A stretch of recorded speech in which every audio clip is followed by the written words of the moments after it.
ہم بسا اوقات اپنی اولاد پہ ظلم کرتے ہیں. ظاہری طور پہ ہم کہتے ہیں ہم بڑے مہربان ہیں, جب حق جتانے پہ آتے ہیں تو کہتے ہیں ماں باپ کا بڑا حق ہوتا ہے. لیکن اگر ماں باپ کا حق ہوتا ہے تو اولاد کے حقوق بھی ہیں. کتنے ایسے بچے ہیں جن کی پڑھنے کی عمر ہوتی ہے, تعلیم کی عمر ہوتی ہے, بستہ لے کے سکول جانے کی عمر ہوتی ہے, والدین ان کے ساتھ ظلم یہ کرتے ہیں, ان کو ہوٹلوں پہ چھوڑ دیتے ہیں, ان کو مکینکوں کے پاس چھوڑ دیتے ہیں, ان کو کئی مستریوں کے پاس چھوڑ دیتے ہیں. وہ بچے جنہوں نے پڑھنا ہوتا ہے وہ اوزار, پرزے, برتن وہ دھوتے ہوئے ان کا بچپن گزر جاتا ہے اور ان کی زندگی بالکل تنگ و تاریک ہو کے رہ جاتی ہے. ماں باپ سے پوچھا جائے کہ ایسا کیوں کیا, وہ کہتے ہیں پڑھائی کے پیسے نہیں. آپ کے ملک میں کتنے ایسے سکول ہیں جو مفت بچوں کو تعلیم دیتے ہیں. اپنے بچوں کو تعلیم سے محروم رکھنا یہ اولاد کے اوپر ظلم ہے. آپ محروم رکھیں گے, آپ کا بچہ اپنے اولاد کو, آپ کے پوترے کو نہیں پڑھائے گا. وہ کہے گا پتر ہمیں تھوڑے کسی نے پڑھایا, مزدوری کرو تو کھاؤ. تو پھر کیا ہوگا, الٹیمیٹلی ہم جاہل, ان پڑھ, اجڑ قسم کی قوم پیدا کریں گے. تو اس لیے یہ ظلم بھی کبھی نہ کمائیں, نہ بیٹوں کے معاملے میں نہ بیٹیوں کے معاملے میں. ہمارا معاشرہ بیٹیوں کے معاملے میں بڑا بے رحم ہے, تعلیم دلوانے میں بڑا بے رحم ہے. 5 جماعتیں پڑھا کے ہم لوگ کیا کہتے ہیں, ہم نے تھوڑی نوکری کروانی. میرے دوستو, تعلیم نوکری کے لیے نہیں ہوتی, شعور کے لیے ہوتی. اس لیے اپنی اولاد کے لیے بھی کبھی ظالم نہ بنیں. حضرت انس رضی اللہ تعالیٰ عنہ نبی پاک صلی اللہ علیہ وآلہ وسلم کے غلام ہیں. ایک بات روایت کرتے ہیں کہ نبی پاک صلی اللہ علیہ وسلم نے ایک شخص کو 3 وصیتیں ارشاد فرمائیں. فرمایا یہ 3 کام کرو تمہیں فائدہ ہوگا. حکم دیا کہ یہ 3 کام کرنا. پہلا کام کیا تھا؟ حضور نے فرمایا موت کو کثرت کے ساتھ یاد کرو. موت کو کثرت کے ساتھ یاد کرو. فائدہ تمہیں کیا ہوگا؟ فضول کاموں سے بچے رہو گے. کتنے فضول کام ہیں جو ہماری زندگی میں حصہ بن جاتے ہیں. موت کو یاد کرو, فضول کاموں سے بچ جاؤ گے. فرمایا شکر کو لازم کرو, اللہ تعالیٰ نعمتوں میں اضافہ فرما دے گا. لوگ کام کرتے ہیں نا, تھک جاتے ہیں. کتنے لوگوں کو میں نے سنا ہے دکانداری کرتے ہیں, نوکری کرتے ہیں, ملازمت کرتے ہیں. ظاہر ہے جب انسان ورکنگ کرتا ہے تو تھکتا ہے.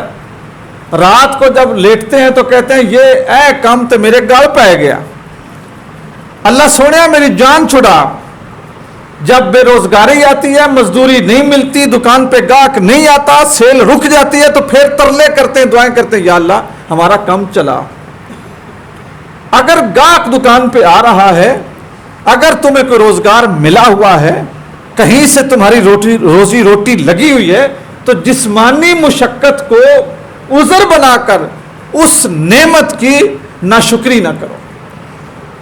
اولاد دی اللہ نے, بچے نے ستایا, بچی نے ستایا, تنگ کیا, رات کو جاگ گیا, بے وقت کا کھانا مانگ لیا, تو ماں باپ کیا بولنے لگ گئے, اس سے تو بہتر تھا تم نہ ہوتے, اور طرح طرح کے پنجابی کے الفاظ بولے جاتے ہیں.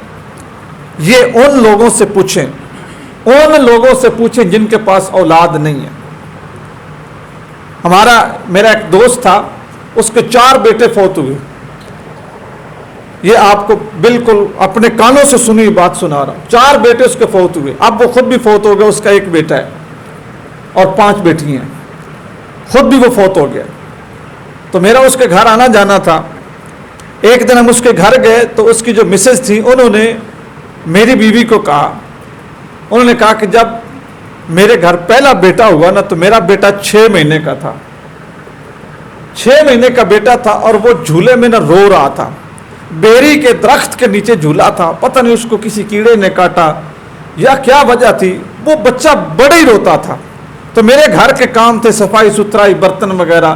تو میں نے تنگ آ کے نا اپنے بیٹے کو کہا, جس طرح دیہاتی عورتیں بول دیتی ہیں, تنگ آ کے میں نے کہا کہ جتنا تو نے مجھے ذلیل کیا ہوا ہے, تم نہ ہوتے یا استغفر اللہ. اس نے کہا کہ تو مر جا. خود اس نے بتایا, اس نے کہا کہ بس وہ وقت سنین تھا, سنا گیا.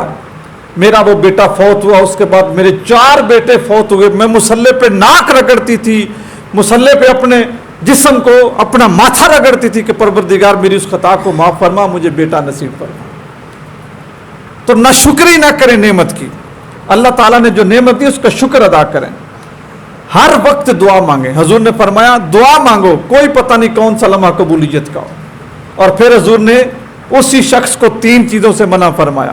فرمایا یہ 3 چیزیں کبھی بھی نہ کرنا, نہ وعدہ توڑنا اور نہ ہی توڑنے پر کسی کی مدد کرنا. جس کے ساتھ جو کمٹمنٹ کی پوری کرنا, وعدہ توڑنا بھی نہیں, توڑنے پہ کسی کی مدد بھی نہیں کرنا. کئی بیلی صلاح گیر ہوتے ہیں اور وہ بڑا آسانی سے کہہ دیتے ہیں اللہ دیا بندیا وہ بھی کچھ زبان ہے جڑی نقصان کرے, گال ہی ہوئی ہے نا, خیر تے آئی ہے, مکر جا, کہ میں نے نہیں کرنا, کیا کر لے گا, اکڑ جاؤ. نہیں, ایسا مشورہ بھی نہ دیں. پھر فرمائے بغاوت سے بچنا. جس کے خلاف بغاوت کی جائے اللہ تعالیٰ اس کی مدد ضرور کرتا ہے. یہ حضور کی حدیث ہے. بغاوت نہ کرنا. ہمیشہ دوست فیملی اکٹھے رہتے ہیں, ایک بندے نے سر کے اوپر ساری پریشانیاں لی ہوتی ہیں, بھائیوں کی, بہنوں کی, خاندان کی. ایک دو اٹھتے ہیں کہتے ہیں لے یہ تمہیں لے کے ڈوب گیا, مر گیا, یہ ہو گیا, وہ ہو گیا, وہ باغی ہوتے ہیں. آپ نے دیکھا ہوگا کہ جس کے ساتھ دھوکہ کیا جاتا ہے نا, پروردگار اس کو پھر بھی اچھال دیتا ہے. جو دھوکہ دینے والے ہوتے ہیں نا وہ ساری عمر پیٹتے ہی رہ جاتے ہیں. فرمایا بغاوت نہ کرنا. جس کے خلاف بغاوت کرو گے نا اللہ تعالیٰ اس کی مدد کرتا ہے. اور تیسرا فرمایا دھوکے سے بچے رہنا, کسی کو دھوکہ نہ دینا. کیوں کہ فراڈ کا مال فراڈیے پر ہی ہوتا ہے. ایک نہ ایک دن وہ فراڈ پلٹ کے اس کے اوپر ہی آ جاتا ہے.